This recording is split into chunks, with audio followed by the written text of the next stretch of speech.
بسم اللہ الرحمن الرحیم۔ السلام علیکم ورحمۃ اللہ وبرکاتہ۔ ام المومنین حضرت عائشہ صدیقہ رضی اللہ تعالی عنہا سے روایت ہے کہ رسول اللہ صلی اللہ علیہ وآلہ وسلم نے ارشاد فرمایا کہ ذوالحجہ کی 10ویں تاریخ یعنی عید الاضحیٰ کے دن فرزند آدم کا کوئی عمل اللہ کو قربانی سے زیادہ محبوب نہیں، اور قربانی کا جانور قیامت کے دن اپنے سینگوں اور بالوں اور کھروں کے ساتھ زندہ ہو کر آئے گا، اور قربانی کا خون زمین پر گرنے سے پہلے اللہ تعالی کی رضا اور مقبولیت کے مقام پر پہنچ جاتا ہے۔ پس اے خدا کے بندو، دل کی پوری خوشی سے قربانیاں کیا کرو۔ حضرت ابو ایوب انصاری رضی اللہ تعالی عنہ سے پوچھا گیا کہ رسول اللہ صلی اللہ علیہ وآلہ وسلم کے زمانے میں آپ لوگ کیسے قربانی کیا کرتے تھے؟ تو فرمایا، نبی کریم صلی اللہ علیہ وآلہ وسلم کے زمانے میں ایک آدمی اپنی اور اپنے گھر والوں کی طرف سے ایک بکری قربان کیا کرتا تھا، اور اس میں سے وہ خود بھی کھاتے تھے اور دوسروں کو بھی کھلاتے تھے۔ اس کے بعد لوگ دکھاوے اور فخر میں مبتلا ہو گئے، اور وہ ہونے لگے جو تم دیکھ رہے ہو۔ دکھاوے اور فخر کے لیے اب مسلم معاشرے میں کیا کیا ہوتا ہے، اس پر کچھ کہنے کی ضرورت نہیں، کیونکہ معاشرے کا ہر فرد اپنے بارے میں تو خوب اچھی طرح جانتا ہی ہے، اور دوسروں کے بارے میں بھی کافی حد تک اندازہ کر ہی سکتا ہے کہ ایسے موقعوں پر کون کیا کیوں کرتا ہے، اور دلوں کے حال اللہ ہی بہتر جانتا ہے۔ حضرت براء بن عازب رضی اللہ عنہ اپنے ہاتھ سے اشارہ کرتے ہوئے کہا، میرا ہاتھ رسول اللہ صلی اللہ علیہ وآلہ وسلم کے ہاتھ سے چھوٹا ہے، اور رسول اللہ صلی اللہ علیہ وآلہ وسلم نے اس طرح اپنے ہاتھ سے اشارہ فرماتے ہوئے کہا، قربانی میں 4 قسم کے جانور قبول نہیں ہوتے۔ نمبر 1، جس کی آنکھ میں خرابی نظر آتی ہو یعنی کانا جانور۔ نمبر 2، جس کی بیماری صاف نظر آ جائے۔ نمبر 3، لنگڑا جانور جس کا لنگڑا پن نظر آتا ہو۔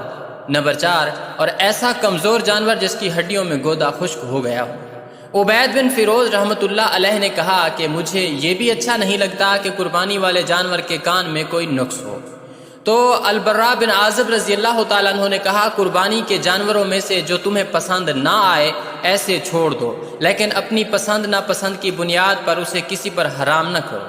حضرت امی عائشہ صدیقہ رضی اللہ تعالیٰ عنہا سے روایت ہے کہ رسول اللہ صلی اللہ علیہ وآلہ وسلم نے قربانی کرنے کے لیے سینگ دار مینڈا جس کے پاؤں کی سیاہی کالا رنگ ہو اور پیٹ کے نیچے سیاہی ہو اور آنکھوں کے پاس سیاہی ہو لانے کا حکم دیا، اور مجھ سے فرمایا، عائشہ چھری لاؤ اور اسے پتھر پر رگڑ کر تیز کرو تاکہ چھری کند ہونے کی وجہ سے جانور کو زیادہ تکلیف نہ ہو۔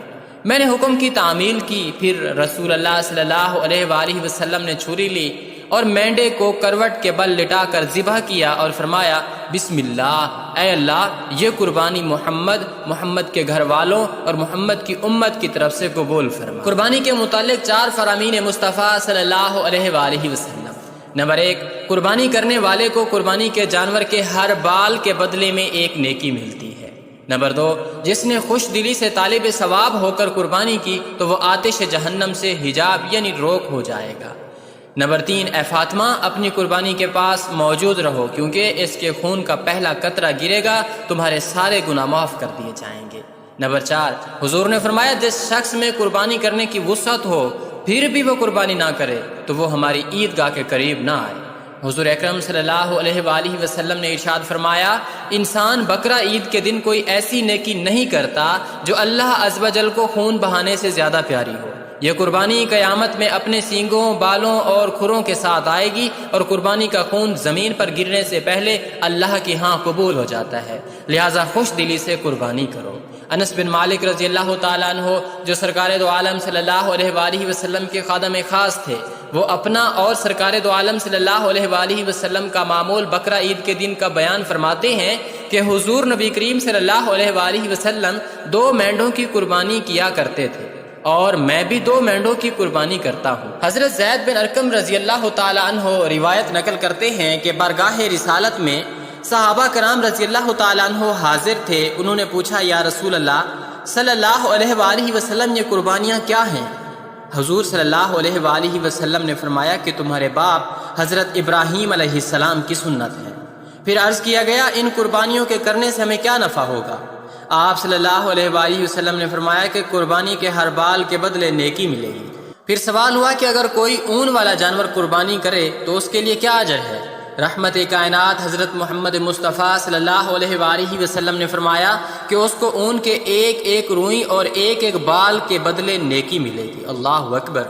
آپ صلی اللہ علیہ وآلہ وسلم نے قربانی کے وقت اپنی پیاری بیٹی سیدۃ النساء العالمین زہرا فاطمہ بطول خاتون جنت کو فرمایا کہ اے فاطمہ رضی اللہ تعالی عنہا، اپنی قربانی کے پاس کھڑی ہو جاؤ، کیونکہ خون کا پہلا قطرہ گرنے سے قبل ہی انسان کے سابقہ گناہ معاف ہو جاتے ہیں۔ سیدہ نے پوچھا یا رسول اللہ صلی اللہ علیہ وآلہ وسلم، یہ صرف اہل بیت کے لیے ارشاد ہے یا ساری امت کے لیے؟ فرمایا ہمارے اہل بیت کے لیے بھی یہی حکم ہے، اور وہ چیز جو اللہ تعالیٰ کے قرب کا ذریعہ ہو اسے قربانی کہتے ہیں، چاہے وہ جانور ذبح کیا جائے یا ویسے ہی صدقہ کیا جائے۔ اللہ اکبر۔ زندگی کے ہر موڑ پر پیغمبر رحمت صلی اللہ علیہ وآلہ وسلم نے اس گنہگار امت کو یاد فرمایا۔ غریبوں اور بے سہارا امتیوں کی طرف سے آپ صلی اللہ علیہ وآلہ وسلم نے خود ہی قربانی فرمائی۔ آپ خوب غور فرمائیے کہ نبی کریم صلی اللہ علیہ وآلہ وسلم اپنی امت کو اس قدر یاد فرمائے اور اس کی فوز و فلاح کے لیے فکر مند رہے۔ حضور اکرم صلی اللہ علیہ وآلہ وسلم حجۃ الوداع کے موقع پر اپنی ازواج مطہرات کی طرف سے ایک گائے کی قربانی دی۔ وصال نبی صلی اللہ علیہ وآلہ وسلم کے بعد امیر المومنین سیدنا علی ابن ابی طالب رضی اللہ تعالیٰ عنہ ہر سال 2 دمبے ذبح کرتے تھے، ایک اپنی طرف سے اور دوسرا حضور صلی اللہ علیہ وآلہ وسلم کی طرف سے، اور فرماتے تھے کہ مجھے حضور صلی اللہ علیہ وآلہ وسلم نے وصیت فرمائی تھی کہ اے علی رضی اللہ تعالیٰ عنہ، میرے بعد میری طرف سے بھی قربانی کرنا۔